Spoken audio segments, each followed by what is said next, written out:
नमस्कार दोस्तों, welcome to our obstetrics and gynaecology audio book series. आज के इस एपिसोड में हम पढ़ेंगे एक बहुत ही important topic, diseases and disorders related to menstrual cycle. यह topic ANM, GNM, BSc nursing और विभिन्न नर्सिंग कम्पिटिटिव एग्जामिनेशंस के लिए बहुत इम्पॉर्टेंट है। तो चलिए शुरू करते हैं। एक, डिस्मेनोरिया। सबसे पहले बात करते हैं डिस्मेनोरिया की। डिस्मेनोरिया का मतलब है मेंस्ट्रुएशन के दौरान होने वाला पेनफुल मेंस्ट्रुअल क्रैम्प या दर्द। सिंपल लैंग्वेज में कहें तो पीरियड्स के समय होने वाला एक्सेसिव पेन डिस्मेनोरिया कहलाता है। इसके दो मुख्य टाइप्स होते हैं, प्राइमरी डिस्मेनोरिया और सेकेंडरी डिस्मेनोरिया। प्राइमरी डिस्मेनोरिया में कोई अंडरलाइंग पेल्विक डिजीज नहीं होती, जबकि सेकेंडरी डिस्मेनोरिया किसी अंडरलाइंग पेल्विक कंडीशन के कारण होता है, जैसे एंडोमेट्रियोसिस और यूटेराइन फाइब्रॉइड्स। एग्जाम में याद रखें, डिस्मेनोरिया मीन्स पेनफुल मेंस्ट्रुएशन। दो, एमेनोरिया। अब आते हैं एमेनोरिया पर। एमेनोरिया का मतलब है एब्सेंस ऑफ मेंस्ट्रुएशन, यानी पीरियड्स का एब्सेंट होना।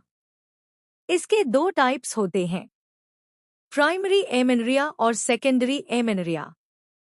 प्राइमरी एमेनोरिया में एक्सपेक्टेड एज तक मेंस्ट्रुएशन शुरू नहीं होता, जबकि सेकेंडरी एमेनोरिया में पहले मेंस्ट्रुएशन हो चुका होता है, लेकिन बाद में पीरियड्स बंद हो जाते हैं। इसके कई कॉजेस हो सकते हैं, pregnancy, hormonal disorders, excessive exercise, low body weight, PCOS और स्ट्रेस।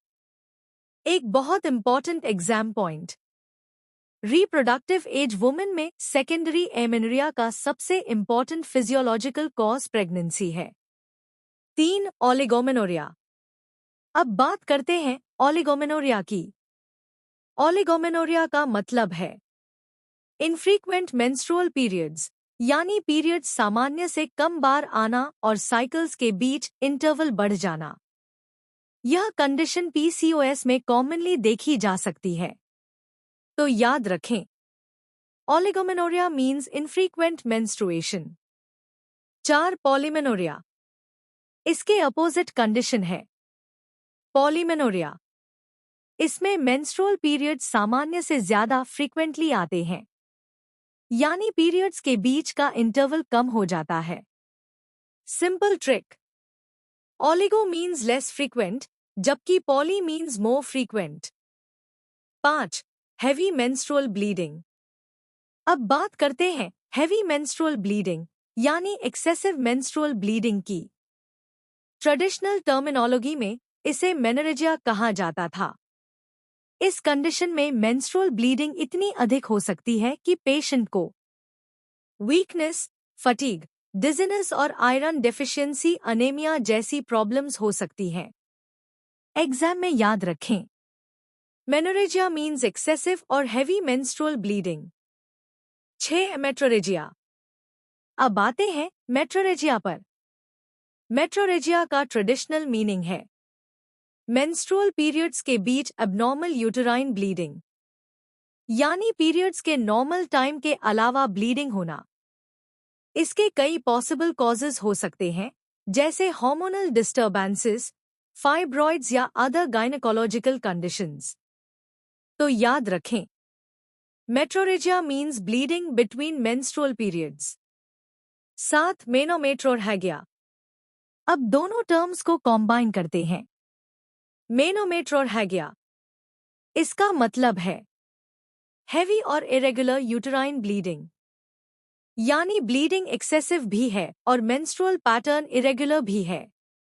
एक simple memory trick, menorrhagia heavy bleeding, metrorrhagia irregular और इंटरमेंस्ट्रुअल ब्लीडिंग, और menometrorrhagia heavy plus irregular bleeding. 8, premenstrual syndrome. अब बात करते हैं प्रीमेंस्ट्रुअल सिंड्रोम, यानी पीएमएस की।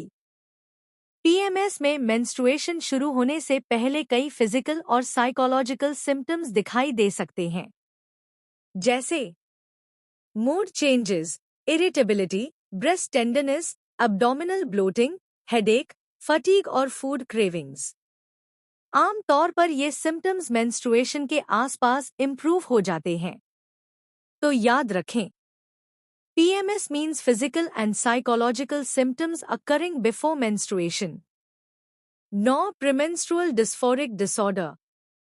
अब आते हैं PMDD यानी प्रीमेंस्ट्रुअल डिस्फोरिक डिसऑर्डर। यह PMS का अधिक सीवियर फॉर्म माना जाता है। इसमें पर्टिकुलरली सीवियर इमोशनल और मूड रिलेटेड सिम्टम्स हो सकते हैं और ये व्यक्ति की डेली लाइफ तथा फंक्शनिंग को सिग्निफिकेंटली अफेक्ट कर सकते हैं। इसलिए PMS और PMDD को एक जैसा नहीं समझना चाहिए। 10. एंडोमेट्रियोसिस। अब बात करते हैं एक बहुत इंपॉर्टेंट गायनेकोलॉजिकल डिसऑर्डर की, एंडोमेट्रियोसिस। एंडोमेट्रियोसिस में एंडोमेट्रियम लाइक टिश्यू यूटेरस के बाहर ग्रो करता है। इसके कॉमन सिम्टम्स हैं severe dysmenorrhoea, chronic pelvic pain, painful intercourse और infertility. Exam point, severe secondary dysmenorrhoea का इंपॉर्टेंट कॉज एंडोमेट्रियोसिस है। 11. Polycystic ovary syndrome. अब आते हैं पॉलीसिस्टिक ओवरी सिंड्रोम यानी PCOS पर। PCOS एक कॉमन एंडोक्राइन और रिप्रोडक्टिव डिसऑर्डर है। इसमें मेंस्ट्रुअल इरेगुलरिटी और ओव्यूलेटरी डिसफंक्शन कॉमनली देखे जाते हैं।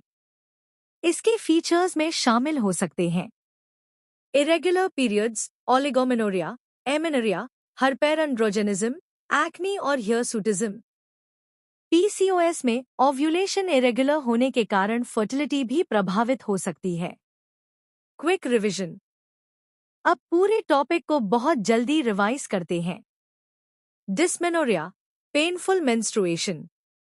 Amenorrhoea, absence of menstruation. Oligomenorrhea, infrequent menstruation. Polymenorrhea, frequent menstruation. Menorrhagia or heavy menstrual bleeding, excessive menstrual bleeding. Metrorrhagia, bleeding between menstrual periods. Menometrorrhagia, heavy and irregular bleeding. PMS, premenstrual physical and psychological symptoms. PMDD, severe premenstrual mood-related disorder. Endometriosis, endometrium-like tissue outside the uterus. PCOS, common reproductive endocrine disorder associated with irregular ovulation and menstrual irregularity. Exam memory trick. अगर आपको सिर्फ 5 terms याद रखनी हो, तो इस तरह याद करें। Dysmenorrhea pain. Amenorrhea no period. Oligomenorrhea less frequent. Polymenorrhea more frequent. Menorrhagia heavy bleeding. तो दोस्तों, आज हमने पढ़ा Diseases and disorders related to menstrual cycle.